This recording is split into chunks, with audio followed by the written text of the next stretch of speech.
दोस्तों आदाब, नमस्कार, गुड इवनिंग, सत श्री अकाल। एक बार फिर आप तमाम का स्वागत है क्राइम तक की कहानी के इस एपिसोड में। उम्मीद है पूरी फैमिली अच्छी होगी, अपना और अपनों का ख्याल रख रही होगी। कई पुलिस वालों का भी मानना है और कहना है, और हम लोग भी जिस तरीके से केसेस को देखते हैं कि जो नई टेक्नोलॉजी आई है, नई चीजें आई हैं, इवन आपके आधार, पैन और भी इवन फोन नंबर, इससे केस को क्रैक करने में बड़ी आसानी होती है। कई बार आपको पता ही नहीं होता है, कहीं आप छुपे हुए हैं और अगर गलती से आपने अपना पुराना आधार कहीं इस्तेमाल किया तो उस आधार के थ्रू भी बड़ी आसानी से काम हो जाता है। हालांकि इसी आधार के जरिए, इसी पैन के जरिए, इसी बाकी चीजों के जरिए लोग लुटते भी हैं। लेकिन आज की कहानी एक ऐसे मर्डर की कहानी है जिसमें पुलिस के पास सब कुछ था, कातिल भी, मकसद भी, लेकिन जो कातिल थे वही गायब, और उनको ढूंढने के लिए ऐसा एक भी सुराग नहीं था। अब इतने बड़े राज्य में या इतने बड़े देश में दो लोगों को ढूंढना है, और वो दो लोग ऐसे हैं जिनके पास ऐसा एक भी सबूत या सुराग वो लेकर नहीं चल रहे हैं जो अपने पीछे छोड़ जाएं और पुलिस उन तक पहुंच जाए। तो 1 अरब 40 करोड़ लोगों के बीच में दो लोगों को ढूंढना बड़ा मुश्किल काम होता है, और यही चुनौती थी पुलिस के सामने। लेकिन फिर कैसे 5 साल के बाद सारी चीजें सुलझती हैं, कैसे एक वाकया होता है और एक गलती, और फिर एक कहानी सामने आती है। कहानी कर्नाटक की है, कर्नाटक के बेंगलुरु की है। यहाँ एक परिवार रहा करता था। इस परिवार की मुखिया थी शशिकला। उनके हस्बैंड की डेथ हो चुकी थी बहुत पहले। ले देकर एक बेटा था, उसका नाम था संजय वासुदेव, और घर में संजय के अलावा शशि कला की अपनी मां शांति कुमारी रहा करती थी, बल्कि शांता कुमारी। तो घर में ये 3 लोग रहते थे, वासुदेव अपनी मां के साथ और अपनी दादी के साथ। पिता थे नहीं। मां ने बड़ी मेहनत करके वासुदेव को कहा कि इसको पढ़ा लिखा कर अच्छा इंसान बनाएंगे, बड़ा आदमी बनाएंगे, और उसने मां के सपने को भी पूरा किया। पढ़ने लिखने में बहुत होशियार, 10th और 12th के बोर्ड में उसने 90% से ज्यादा मार्क्स लाए। उसको एस्ट्रोनॉट इंजीनियर बनना था, शौक यही था। माँ ने कहा ठीक है, हम तेरे लिए सब कुछ करेंगे।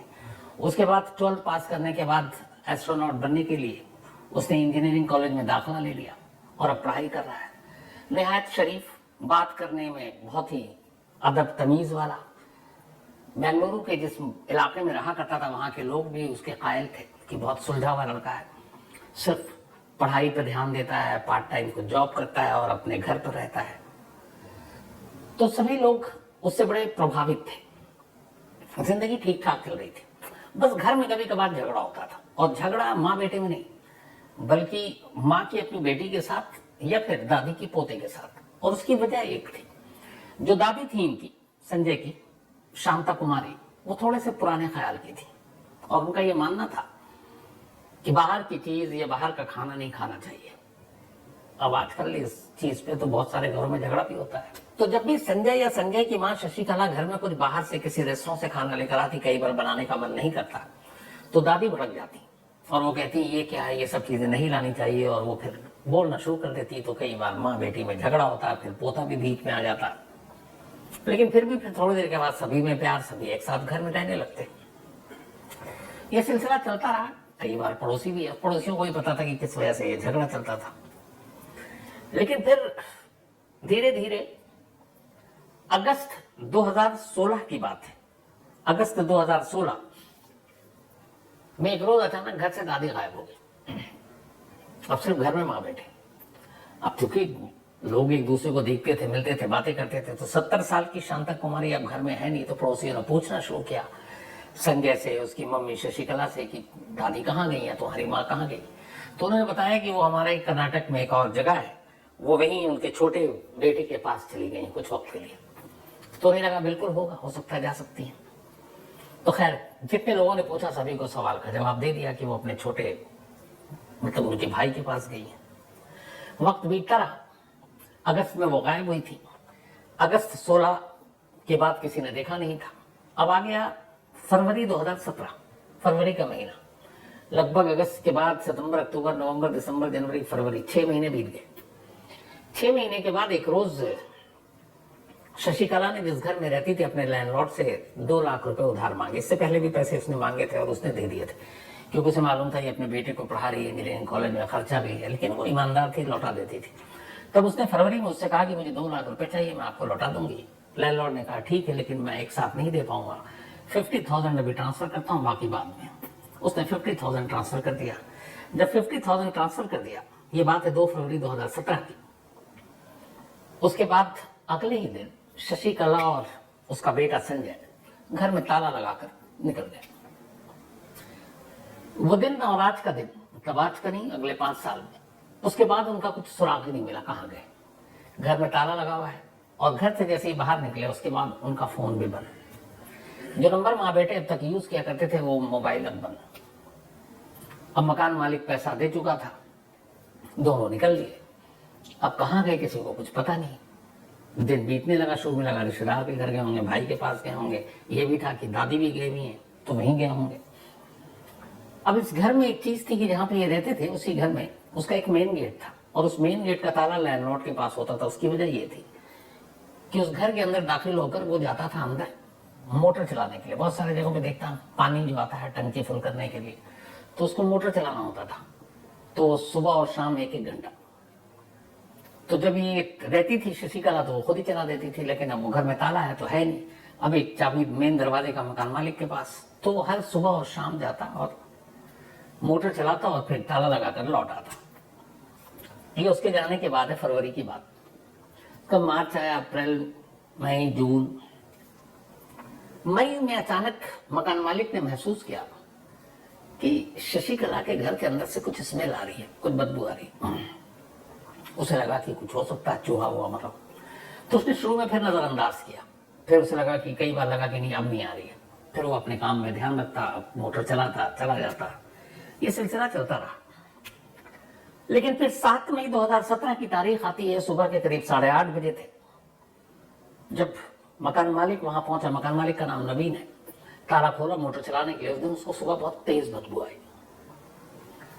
अब इस दौरान में उसे कई ऐसे इंसिडेंट पहले हुए थे कि कई घरों से बदबू आती है तो अंदर लाश होता है। अब उसके दिमाग में फिल्मी वो सारी चीजें भी चल रही हैं, न्यूज भी चल रहा है, अखबार भी चल रहा है कि यार ये घर भी बंद है। अब फरवरी के बाद महीना आ गया, मतलब मार्च अप्रैल, करीब 3 महीने बीत गए हैं और 3 महीने से घर खुला नहीं है, बदबू आ रही है। कोई जानवर तो नहीं मर गया है, कुछ और तो नहीं है। अब नवीन के दिमाग में लेकिन बहुत तेज बदबू। कुछ आस पड़ोस के और लोगों ने शिकायत कर दी कि कई दिनों से बदबू आ रही है। तो नवीन डर गया, उसने सीधे पुलिस को फोन कर दिया।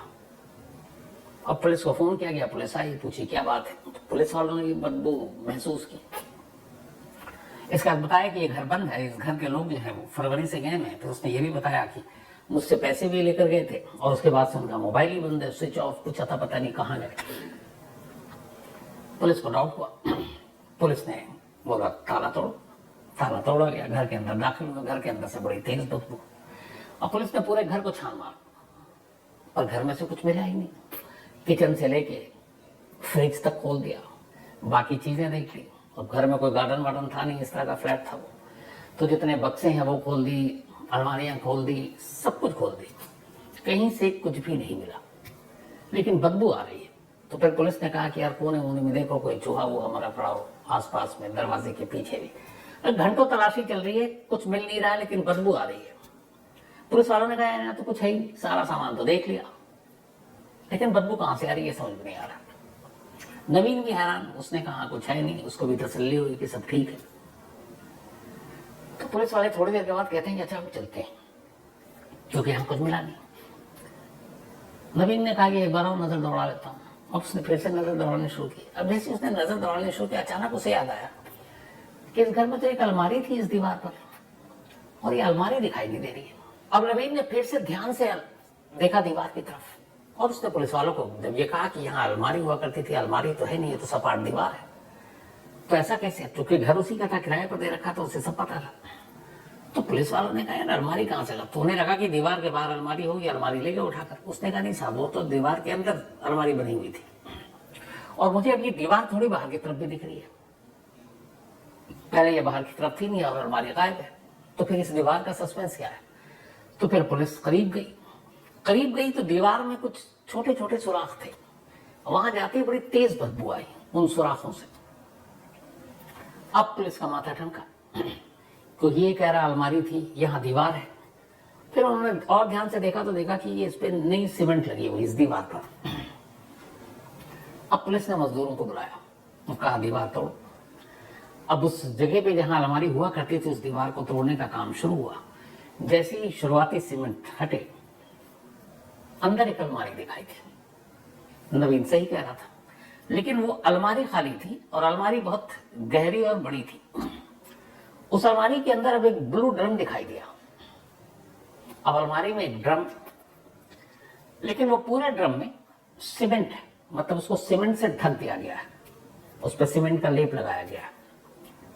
अब पूरी दीवार तोड़ने के बाद उस अलमारी से उस ड्रम को बाहर निकाला गया, जो नीले रंग का ड्रम था। उसके बाद उसके सीमेंट वेमेंट को तोड़ा गया, हटाया गया। जैसे ही ढक्कन खुला, बड़ी तेज बदबू आई। अंदर एक लाश थी। अब लाश किसकी पता नहीं। पुलिस ने उस लाश को फौरन अस्पताल भेजा, पोस्टमार्टम हुआ। जब पोस्टमार्टम हुआ तो डॉक्टर ने कहा कि ये लाश कम से कम 9 महीने पुरानी है। ये जिसकी भी लाश है, इसकी मौत अगस्त में हुई है, और ये बात अब मई की चल रही है, मई 2017 और अगस्त 2016। तो जब पोस्टमार्टम रिपोर्ट में ये मौत की टाइमिंग और मंथ वाली बात आई, तो पुलिस फिर वापस पहुंची उसी घर पर। अब उन्होंने पूछताछ किया कि भाई यहाँ पे कोई ऐसा था जो पिछले 9 महीने से नहीं है। तब पड़ोसियों ने बताया कि हाँ, वो जो यहाँ पे शशिकला और उसका बेटा संजय था, वो दोनों तो थे, लेकिन संजय की दादी गायब हो गई थी। और हमने पूछा भी था अगस्त में, तब उन्होंने बताया था कि वो फलाने गांव गई है और उनके गांव में उनका भाई रहता है। अच्छा, कुछ ऐसे लोग थे जो उस गांव को भी जानते थे। पुलिस की टीम फौरन उस गांव पहुंची, पता किया, तो उन्होंने कहा कि हम तो खुद ही तलाश कर रहे हैं उन तीनों को, न संजय का पता है, न शशिकला का पता है, न हमारी माँ का पता है। अब पुलिस को लगा कि कुछ गड़बड़ है। दूसरी एक और चीज अब क्लियर हो रही है कि अगस्त में इस घर से आखिरी जो है वो 2 फरवरी 2017 को लैंडलॉर्ड से 50,000 लेकर माँ बेटे निकल गए, और उससे 9 महीने पहले से, बल्कि 6 महीने पहले से माँ जो है वो, यानी कि संजय की दादी, वो गायब है। तो इसका मतलब है कि ये लाश दादी की है। फिर मरने वाली की उम्र का भी पोस्टमार्टम रिपोर्ट के बाद जानकारी मिल गई। अब शक के दायरे में माँ बेटे। अब माँ बेटे को की तलाश शुरू हुई, लेकिन तमाम तलाशी के बावजूद कोई सुराग ही न मिले। अब पुलिस ने जो पुराना नंबर था संजय का, उसको लिया और उसके पुराने रिकॉर्ड निकालने शुरू किए कि शायद उससे कुछ जानकारी मिले। तो उस नंबर से जब सारी चीजें निकालनी शुरू हुई, तो फिर पुलिस को एक नंबर मिलता है, और वो नंबर जो था वो इत्तेफाक से उसी वक्त, जब अगस्त में जब दादी गायब हुई थी, तो उन्हीं दादी के दौरान ये सारी चीजें जो डेट मैच कर रही थी, उसके सारे नंबरों को पुलिस ने जीरो इन करना शुरू किया। तो एक नंबर मिला जिसपे बहुत बात होती थी। जब पुलिस ने उस नंबर को खंगाला तो पता चला ये नंदीश नाम के एक लड़के का नंबर है। पड़ोसियों से पूछा गया, मकान मालिक ने बताया कि हाँ, ये संजय का दोस्त है, ये भी स्टूडेंट है, पढ़ता लिखता है उसी के साथ। पुलिस ने नंदीश को उठाया और पूछा, तो उसने कहा कि हाँ साहब, ये लाश दीवार में रखने की बात तो मुझे पता है, पर मैंने ना मर्डर किया ना मैं कुछ जानता हूँ। बस इतना था कि उसने मुझसे हेल्प मांगी थी, तो मैंने दीवार वार इसको करने में मदद कर दी, इसके अलावा मेरा कोई रोल नहीं है। अब ये क्लियर होगा कि माँ बेटे ने कत्ल किया, लेकिन वो दोनों कहाँ हैं? तो पता चला नंदीश का कि वो दोनों जब यहाँ से गए तो हमें तो पता ही नहीं कि कब गए, ना हमें बताया संजय ने, ना आज तक पलट के फोन किया है। अब उनका मोबाइल नंबर स्विच ऑफ, और कोई जरिया नहीं। जितने रिश्तेदार थे, जितने दोस्त थे, सबके पूरे कर्नाटक छान मारे, कहीं कोई नहीं मिला। धीरे धीरे वक्त बीतता है। 17 के बाद 18, 18 के बाद 19, 20, इस दौरान कोरोना आ जाता है। अब कोरोना आ गया तो सारा मामला ठंडे बस्ते में। अब ये केस भी पुलिस भूल गई। इसके बाद फिर धीरे धीरे वक्त बीता तो कोरोना थोड़ा कम हुआ, तो फिर पुलिस ने कहा कि यार पुराने केसेस जो सॉल्व नहीं हुए जरा उनको खंगालो। तो बेंगलुरु पुलिस ने ऐसे वो तमाम केस जो अनसॉल्व थे उनकी एक लिस्ट बनाई, और उस लिस्ट में एक ये भी आया, क्योंकि ये अखबारों में छपी थी खबर अजीब तरीके की, दीवार के अंदर एक ड्रम के अंदर एक लाश। तो लोगों की भी क्यूरियोसिटी थी कि आखिर ऐसा क्या है, और क्या पोते ने माँ को, दादी को मारा, या फिर माँ ने अपनी माँ को मारा। इन सारे सवालों के जवाब भी चाहिए थे। तो पुलिस ढूंढ रही है। 5 साल बीत गया, 17 के बाद 22 आ गया। 22 में जब कोरोना कम हुआ तो पुलिस ने पुराने केसेस गड़े मुर्दे उखाड़ने शुरू किए। अब इस केस की भी तफ्तीश हुई, टीम लगाई गई कि पता करो कहाँ है ये। फिर से सारे परिवार, सारे रिश्तेदार, सब जगह ढूंढा गया, लेकिन कहीं कोई फायदा नहीं। किसी को उसने कांटेक्ट ही नहीं किया, ना अपने स्कूल कॉलेज में, ना दोस्तों को। अब तभी एक पुलिस अफसर के दिमाग हुआ है, उसने कहा कि ये लोग कहीं किसी नए शहर में जाकर अपने आप को बड़े ही लो प्रोफाइल के साथ रखे होंगे, छुपे होंगे। लेकिन कुछ करने के लिए आजकल अपनी आइडेंटिटी बतानी भी तो जरूरी होती है। आप चाहे कहीं नौकरी करो या कुछ बैंक में अकाउंट खुलवाओ, तो आपकी अपनी आईडी कार्ड तो देना ही पड़ता है। तो फोन नंबर तो यूज हो नहीं रहा है, लेकिन आधार था उनके पास, और आधार का नंबर पुलिस के पास भी था, क्योंकि निकाल रखा था इनके नाम और पते पर। तो पुलिस टीम को ये लगाया गया कि ये पता करो कि इस नाम और नंबर के आधार कार्ड पर कहीं कोई ऐसी चीज किसी ने नौकरी या किसी और चीज में इस्तेमाल किया हो, क्योंकि उसका एक अलर्ट आता है। तब उस आधार कार्ड के जरिए अलग अलग, पहले तो कर्नाटक में, फिर कर्नाटक के बाहर, ये चेक किया गया कि जो भी आधार से जुड़े हुए स्टाफ थे, लोग थे, कि भाई पता करो ये आधार कार्ड का कहीं इस्तेमाल हुआ है, इसका नंबर कहीं इस्तेमाल हुआ है, तो शायद कुछ मदद मिल जाए। अब लंबी कवायद थी, ट्राई किया गया, शुरू हुआ ढूंढना, लेकिन कोई फायदा नहीं। फिर तभी अचानक 5 साल के बाद आधार ऑफिस से पुलिस को जानकारी मिलती है कि इस आधार को महाराष्ट्र के कोल्हापुर में एक बैंक अकाउंट खुलवाने के लिए इस्तेमाल किया गया, और उस बैंक का ब्रांच यहां पर है, और उसी नाम से ये अकाउंट खुला है, यानी कि संजय वासुदेव। तब उस आधार का इस्तेमाल हुआ। जैसे ही पुलिस को पता चला, पुलिस की एक टीम फौरन पहुंचती है कोल्हापुर जाती है उस बैंक के पास। उस बैंक में जो वहां का लोकल एड्रेस था वो लेती है, और उसके बाद एक घर में दस्तक देती है। दरवाजा खुलता है, सामने माँ बेटे। पुलिस दोनों को उठाती है, लेकर बेंगलुरु लाती है। उसके बाद उनसे पूछताछ शुरू होती है। अब जब पूछताछ हुई तो पूरी कहानी सामने आई। कहानी यह थी कि अगस्त के तीसरे हफ्ते में 2016 एक रोज शाम को संजय कोचिंग से लौटा, मां घर पर थी, तो गोभी मंचूरियन लेकर आया था बाजार से रात के खाने के लिए। जब वो गोभी मंचूरियन लेकर घर पहुंचा तो दादी ने फिर देखा बाहर से खाना आया। दादी हमेशा की तरह भड़क गई, अपनी बेटी और अपने पोते दोनों के ऊपर गुस्सा करने लगी। गुस्से में बात इतनी बढ़ी कि दादी ने अपनी बेटी पे हाथ उठाया, बेटी माँ का गला पकड़ने लगी। पोते को गुस्सा आ गया, और ये एक छोटी सी बात पे जो लड़ाई हुई, उसमें 1-2 हाथ पोते के दादी के गले तक पहुंच गए, और थोड़ी देर के बाद जब वो हाथ ढीले हुए तब तक दादी मर चुकी थी। एक माँ के सामने एक बेटा एक और माँ का कत्ल कर रहा था, और ये सब कुछ हो गया। अब जब हो गया तब उन्हें लगा ये क्या, ये तो गड़बड़ हो गई। उम्र 70 साल थी। तो पहले उन्होंने सोचा कि एक काम करते हैं, 70 साल की उम्र बुजुर्ग, ये बता देते हैं कि माँ की अचानक मौत हो गई, दादी की, और अंतिम संस्कार कर देंगे, किसी को शक नहीं होगा, घर में मौत हुई है, ना पोस्टमार्टम ना कुछ और। बट दिल में जब चोर होता है तो बहुत सारी चीजें होती हैं। फिर उन्हें लगा कि नहीं, अचानक बताएंगे मौत हो गई, पड़ोसी कहेंगे शाम तक तो ठीक थी, और कोई कहीं जाकर पुलिस को बता दे तो पुलिस वाले आएंगे और हम लोग को पकड़ लेंगे। तो फिर ये हुआ कि हाँ ये भी हो सकता है, तो क्या करें। फिर ये भी डर था कि अगर अंतिम संस्कार करेंगे, घर से भाई वाई आएगा, बाकी लोग देखेंगे, लाश देखेंगे, गले पर निशान है, तो भी पकड़े जाएंगे।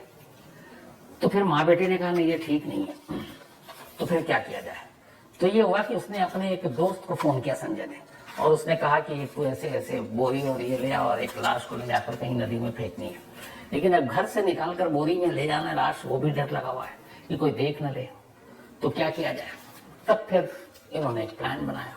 घर में बड़ी सी अलमारी थी, एक ड्रम था, ड्रम के अंदर दादी को रखा, ड्रम के ऊपर सीमेंट लगाया, अलमारी पूरी खाली कर दी, अलमारी के अंदर ड्रम डाला, और फिर वो पूरी दीवार जो अलमारी थी, अलमारी के ऊपर से पहले तो चारकोल लगाया, और चारकोल के बाद उसको भी सीमेंट से उसका लेप लगा दिया, और वो दीवार अलमारी सब बंद।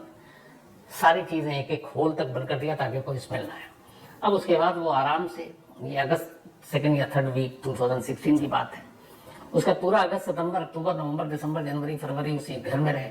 लेकिन फरवरी से उन्हें घर के अंदर चुके रहते थे, थोड़ी स्मेल आनी शुरू हो गई। अच्छा, बीच में वो हमेशा परफ्यूम लगा देते थे, जब स्मेल आती थी तो परफ्यूम लगाते रहते थे, लेकिन अब स्मेल बढ़ने लगी। तो अब दोनों को लगा कि यहाँ बहुत ज़्यादा दिन तक नहीं रह सकती, स्मेल बढ़ेगी, फिर पड़ोसियों तक जाएगी और हम लोग पकड़े जाएंगे, क्योंकि कभी ना कभी दीवार का राज खुल जाएगा। तो फिर उन्होंने कहा कि अब इस शहर को छोड़कर भाग चलते हैं। पैसे अपने थे नहीं, जो भी थे वो रखे। फिर उनका जब भागना ही है तो मकान मालिक को भी चूना लगा देते हैं। उन्होंने नवीन से कहा, पुराना उनका अच्छा रिकॉर्ड था, 2 लाख रुपए चाहिए। उसने कहा ये ले लीजिए, लेकिन 50,000 भी, बाकी के 1.5 बाद में। पर उनको इतना इंतजार कर नहीं सकते थे। जैसे ही 50,000 उनके अकाउंट में ट्रांसफर हुए, वो 2 फरवरी या 3 फरवरी 2017 को ही दोनों माँ बेटे एक रात आराम से घर से निकल गए, ताला लगाकर। और उसके बाद फिर वो वहां से पहुंचे सीधे भटकते हुए कोल्हापुर, महाराष्ट्र। और वहां इन दोनों ने बड़ी अपनी लो प्रोफाइल रखी, कोई मोबाइल नहीं, कुछ नहीं, अपना नाम भी एकदम शॉर्ट में बताते। और ये चूंकि एक एस्ट्रोनॉट की पढ़ाई कर रहा था, बहुत ही ब्रिलियंट स्टूडेंट, लेकिन उसे लगा कि यहाँ ज्यादा अगर मैं कहीं एडमिशन ये वो लेता हूँ तो फिर पुरानी चीजें ना खुलकर आ जाए, दिल में डर था। तो ये वहां पर एक कैटरिंग कंपनी में सप्लायर के तौर पर काम करने लगा और उसी पैसे से अपना एक किराए का घर लिया और दोनों माँ बेटे वहीं रहते। और इस एक इंसिडेंट की वजह से उसकी पढ़ाई छूट गई, एक फ्यूचर का इंजीनियर, एक कातिल बन गया। तो फिर कोल्हापुर से इन दोनों को लाया गया और इस वक्त लाने के बाद दोनों को कोर्ट में पेश किया गया। दोनों फिलहाल जेल में हैं और मुकदमे की कार्रवाई अभी जारी है। तो ये थी आज की कहानी। अब आपसे मुलाकात होगी मंडे को, क्योंकि कल है संडे। तो मंडे को किसी नई कहानी के साथ मुलाकात होगी। तब तक अपना और अपनों का ख्याल रखिएगा। Thank you very much. तो दोस्तों, आपको कहानी कैसी लगी कमेंट सेक्शन में ज़रूर बताएं। अगर आपको इस कहानी से शिकायत है तो हमारी मेल आईडी पर मेल करें, हम इस कहानी को चैनल से डिलीट कर देंगे। और अगर आपको कहानी अच्छी लगी हो तो लाइक एंड सब्सक्राइब करना ना भूलें। इससे आपका तो कुछ नहीं जाएगा, पर हमारा मोटिवेशन ज़रूर बढ़ेगा। धन्यवाद।